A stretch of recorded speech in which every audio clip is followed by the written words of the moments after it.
What is your subconscious mind? It's made up of prior experiences, correct? It can't reason, it just is. So when you're not in emotional control, or somebody on your team is not in emotional control, is that their subconscious mind at work? When you talk about positive intent, Mary, and someone doesn't have positive intent, where's that coming from?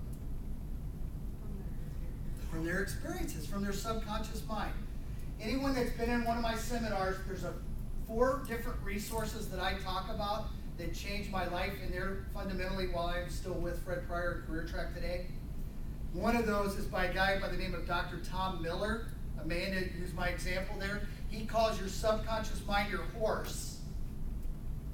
Now what he talks about in his program is called Emotional Control and Self-Discipline. He says in that program that he can talk about your brain, your neocortex, and your limbic system, and 99% of the people are going to go out of this room. Or he could teach you how to understand your perceptions or your subconscious mind like this.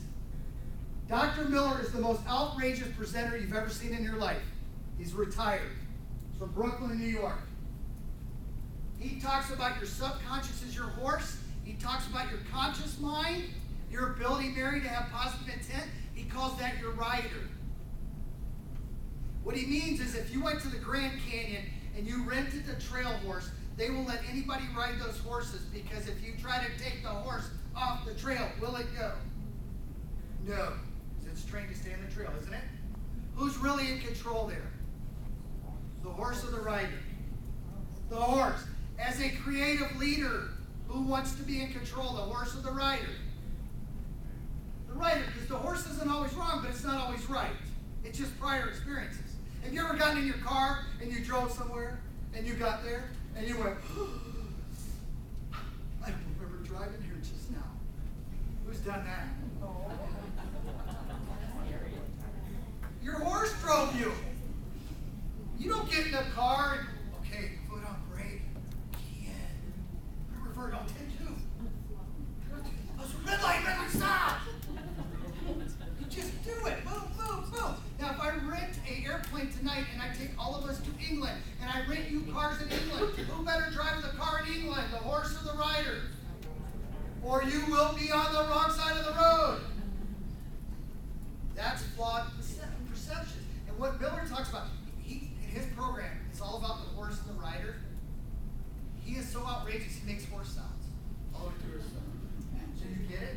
And what he'll tell you, this is what he does. He doesn't care. He's got his self-esteem so much intact. When he used to do seminars, there'd be 500 to 1,000 people. First thing he do, he'd get up there, and he walks like a rooster. Get up there. I'm going to tell you right now, look to your left, look to your right. When you come back from the first break, there's going to be some empty chairs. Because some people just can't take me. They don't like my style. That's just their perception.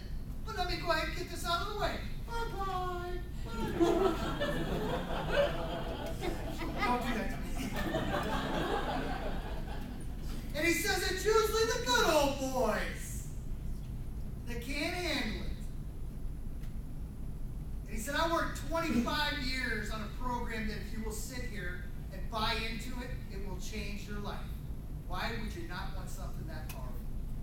If I had kindergartners, it would be very easy to do this seminar today because they don't have a developed subconscious mind yet. They might have short attention spans, but their parachutes are open. When I tell them something, they go, okay. What Miller, you guys are going to kick us. I got to share with you because you're a fun group. Miller's talking about, he says, he said, I'm doing a seminar in southern Mississippi. And the group just cracks up. He goes, imagine me in southern Mississippi. He said, I'm about 10 minutes into my program, and I got a southern Mississippi male horse sitting dead center. I'm doing my stuff, and he gets up in the middle of my seminar, and he screams at the top of his lungs, this is so stupid, I can't take it anymore. And starts to walk for the door. You know what Crazy Man Miller does? That was a great time. Miller goes after him. And the guy's like running. This guy's crazy.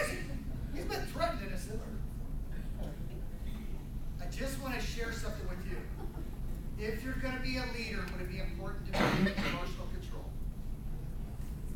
When I first started management, I knew everything about everything. All you had to do was ask me. I didn't know anything. I didn't get the people part down, and I wasn't in good emotional control. So do me a favor, write this down. This is bonus material. And you got your notes.